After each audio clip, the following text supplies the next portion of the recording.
Hello students, how are you? I hope all of you are fine. I am Prerna Seth, Assistant Teacher in Government High School Jayanagar, Shamshabad, Agra. I welcome all the students of class 9 in today's English class.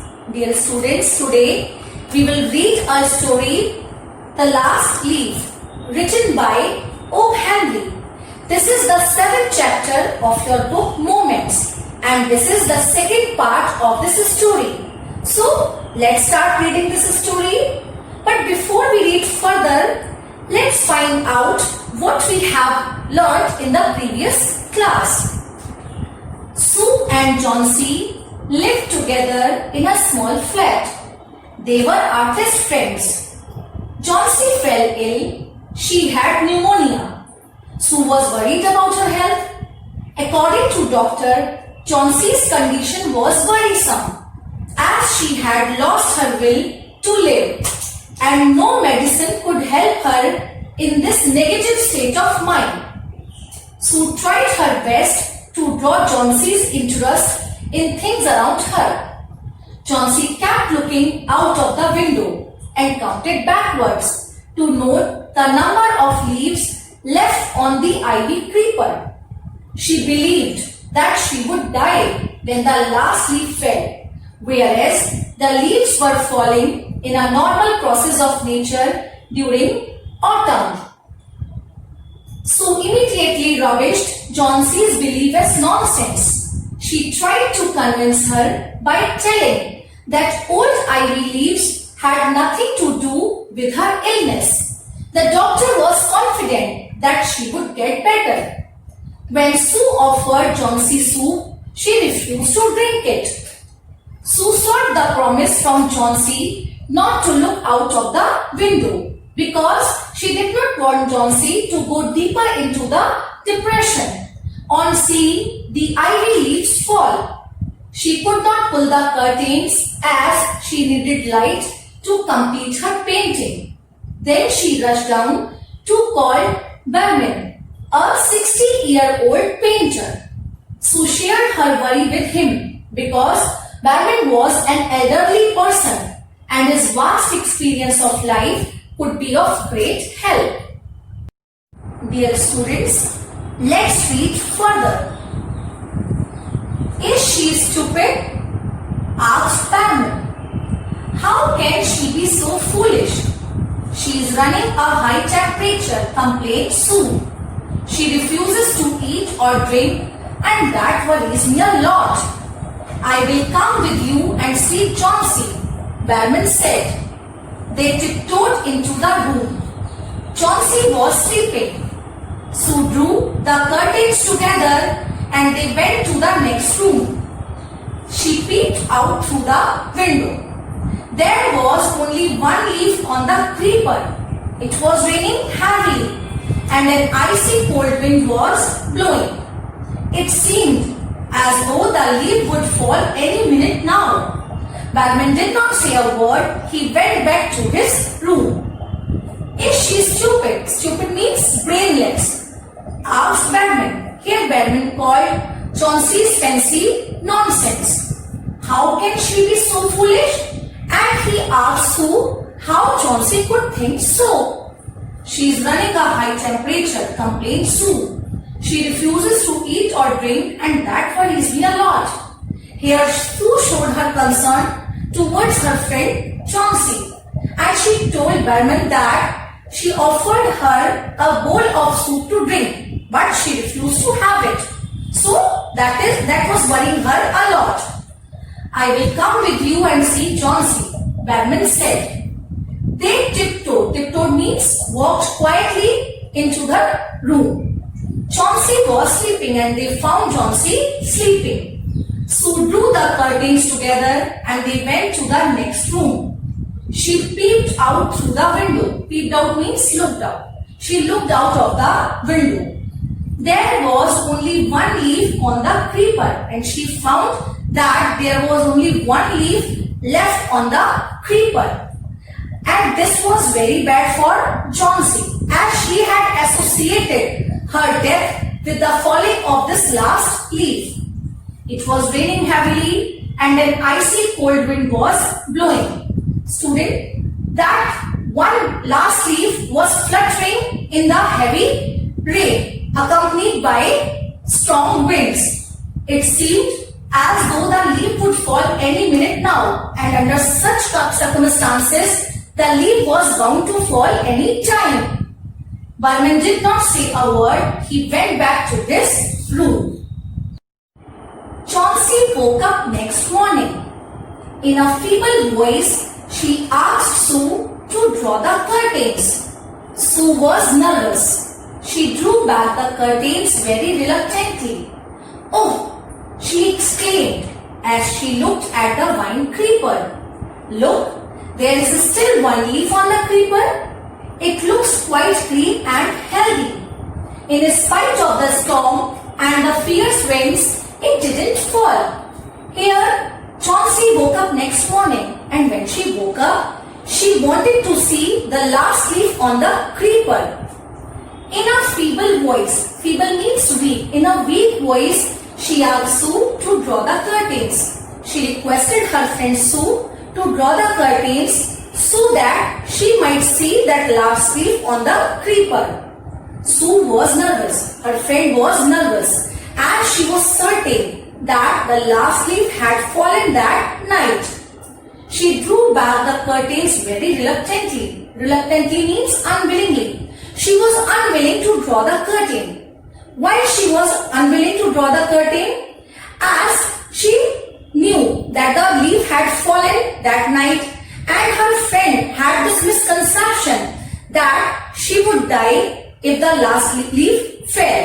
And if the last leaf fell, this could quit all the hopes of her survival. So she was unwilling to draw the curtain. "Oh!" she exclaimed. Exclaimed means cried with surprise, as she looked at the vine creeper. But when she looked at the vine creeper, she was very happy. She was delighted. Why was she happy? Because there was still the last leaf on the creeper, and it had not fallen. "Look, there is still one leaf on the creeper." She pointed out to her friend that there was still one leaf on the creeper. "It looks quite green and healthy," and it was looking healthy and green. In spite of the storm and the fierce winds, it didn't fall. And she told her friend that under such fierce circumstances, the leaf did not fall. So she could also survive if she wanted. She told her friend Chauncey. Dear students, here are some questions. Let's try to find out their answers. What did Sue and Barman see from the window of the room next to Chauncey's? Sue and Barman saw that only one leaf was left on the ivy creeper that was fluttering in the icy cold wind, accompanied by heavy rain. Under such conditions, it was bound to fall anytime soon. Question number 2. Why was Sue nervous and reluctant while drawing the curtains on the morning after the storm? Sue was nervous because she was certain that the last leaf had fallen at night.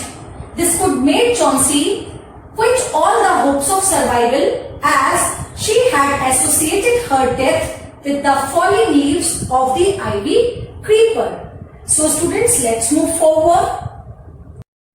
"I heard the wind last night," said Chauncey. "I thought it would have fallen. It would surely fall today, then I'll die." "You won't die," said Sue energetically. "You have to live for your friends. What would happen to me if you died?" Chauncey smiled weakly and closed her eyes.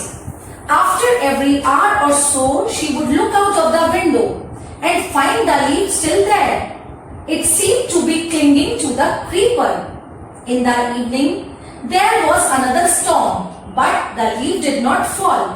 Chauncey lay for a long time looking at the leaf. Then she called out to Sue. So students, here Chauncey said, "I heard the wind last night." That she heard that the wind was blowing very hard last night. "I thought it would have fallen, and she was certain that the leaf had fallen last night. It will surely fall today, then I'll die. And then she predicted that she would die with the fall of this leaf. You won't die, said Sue energetically. Energetically means with zeal, with enthusiasm. Here Sue tried to encourage her friend that she would not die. You have to live for your friends. And she requested her to maintain a will within herself to live for her friends. What would happen to me if you die? And she told her friend that she could not live without her. Chauncey smiled weakly and closed her eyes.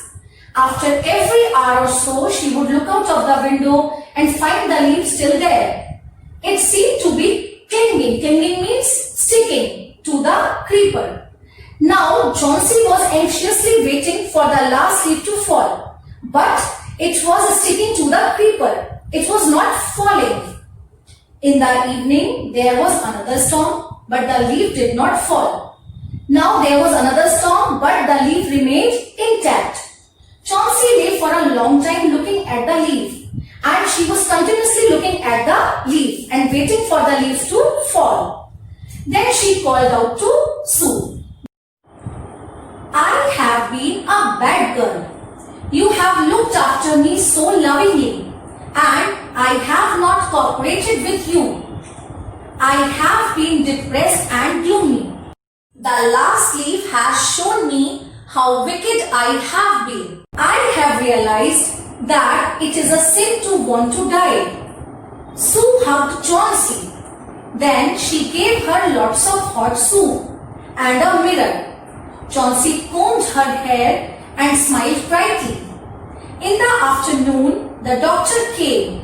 After examining his patient, he told Sue, Chauncey now has the will to live.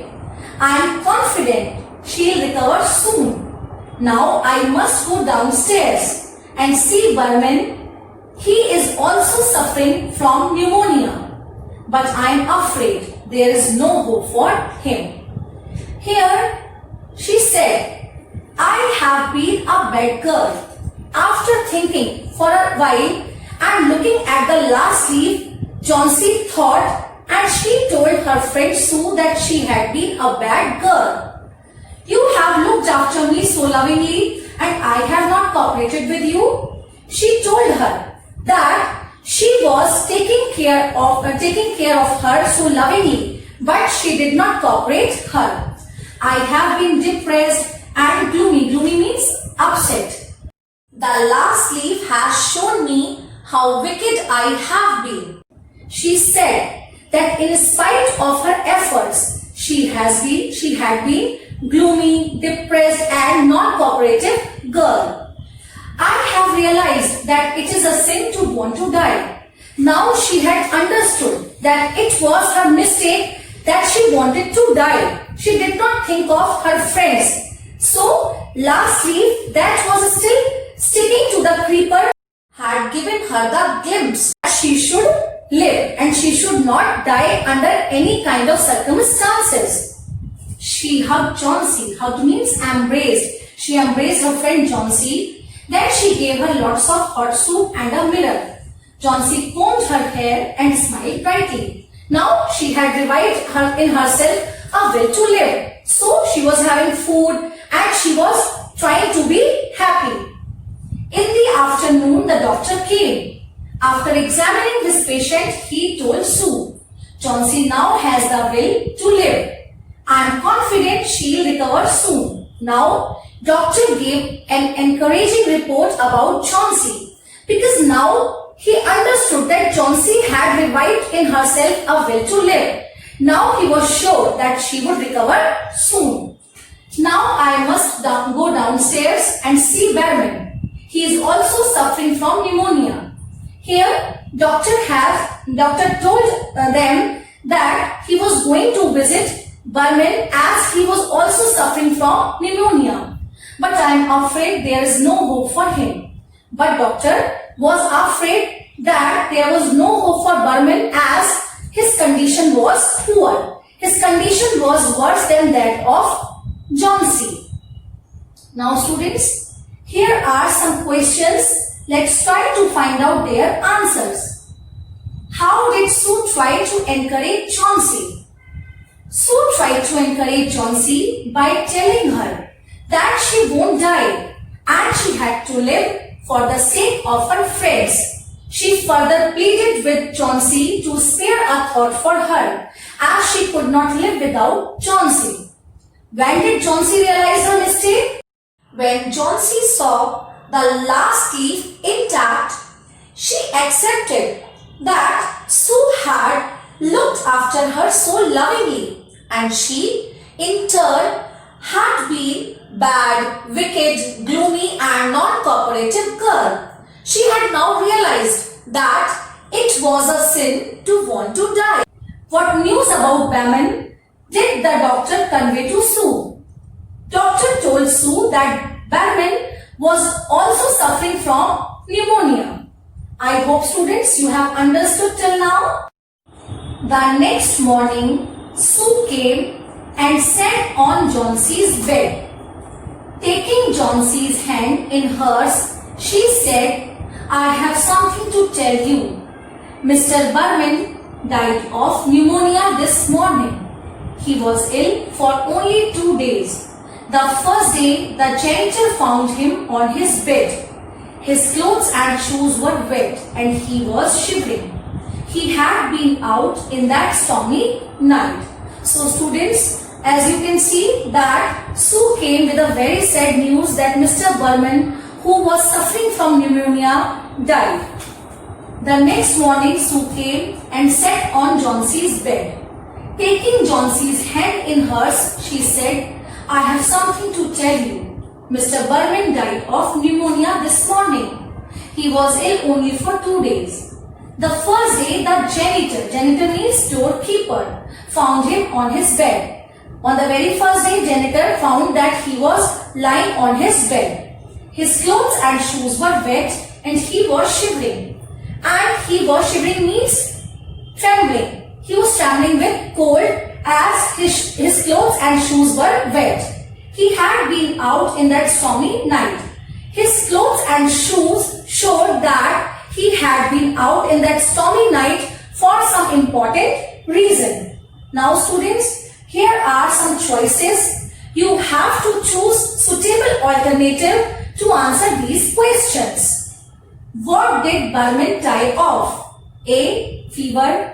B. Heart attack. C. Cholera. D. Pneumonia. That's a students, I am sure you know the answer of this question. He was also suffering from pneumonia. Mention the characters of the story. A. Barman. B. Sue. C. Johnsy.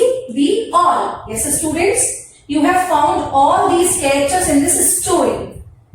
There was only one leaf on the A. Tree. B. Plant. C. Creeper. D. Pot. Yes, students, there was only one leaf on the creeper. I hope students you have understood well. Now let's move forward. Then they found a ladder and a lantern still lighted lying near his bed. There were some brushes and green and yellow paints on the floor near the ladder. Johnsy dear, said Sue, look out of the window. Look at that ivy leaf.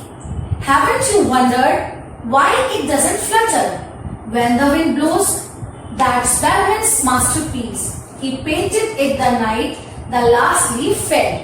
Dear students, here Johnsy was told that a ladder means a wooden or metal stairs, and a lantern were found near his deathbed. There were some brushes and green and yellow paints on the floor near the ladder. Sue told her that there were some brushes and paints also found near his bed.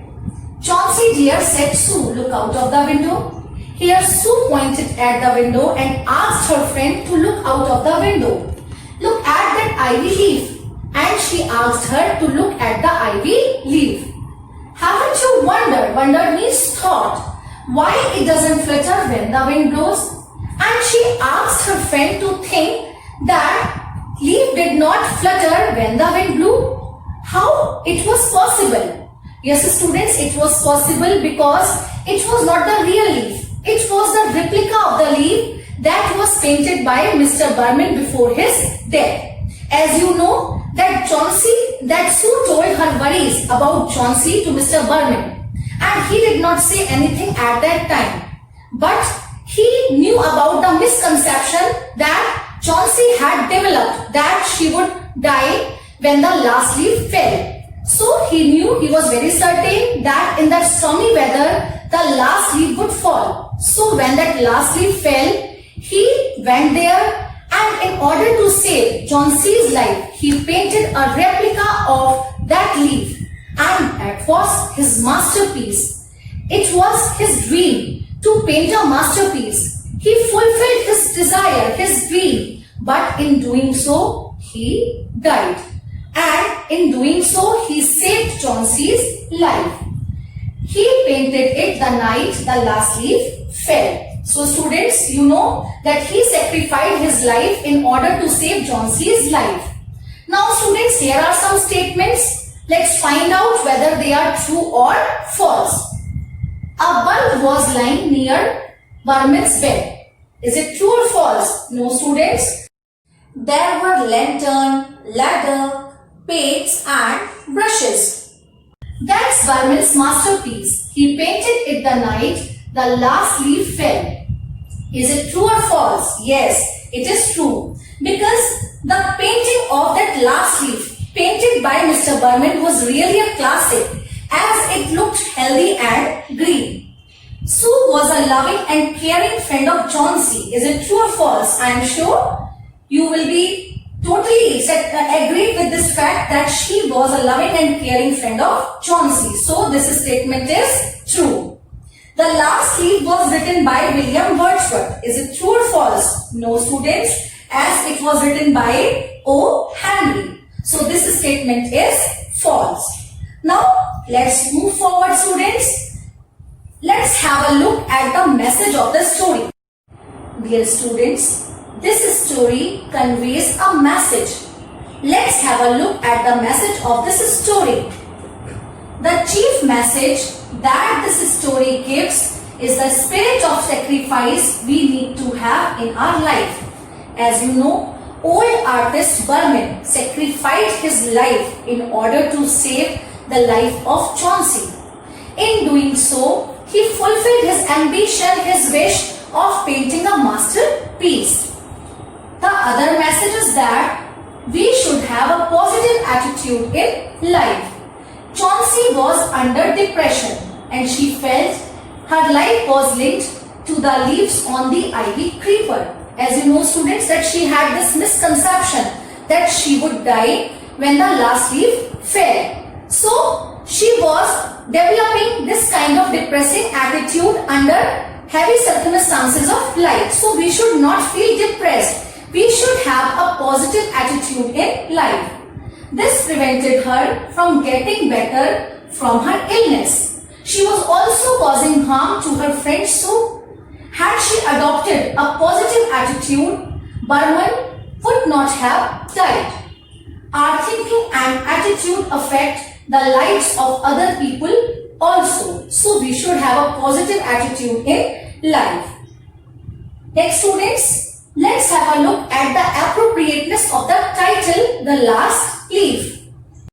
The title raises the curiosity of the reader regarding a happening or an event towards some kind of end. The word last reflects the main idea of the story, which is the last breath of Chauncey. The last leaf becomes the last hope of survival and keeps the reader hooked till the end. Throughout, the last ivy leaf remains the central point. In the early part of the story, it remains associated with Chauncey's ailment and depression, while later on, it conveys the message of courage, hope and optimism. The last leaf saved Chauncey's life and fulfills Burman's lifelong dream to paint a masterpiece. However, it also turns out to be his last masterpiece too. The title is very apt. I hope students you enjoyed this story and understood what has been taught to you. So I am giving you a home assignment. I hope you will do it with proper care and attention. Answer the following questions. Question number 1. Do you think the feeling of depression Johnsy has is common among teenagers? Question number 2. Write a short note on the character of Sue in about 60 words. Last question. What is Berman's masterpiece? What makes Sue say so? I hope students you enjoyed this story and learnt a lot from it. Thank you.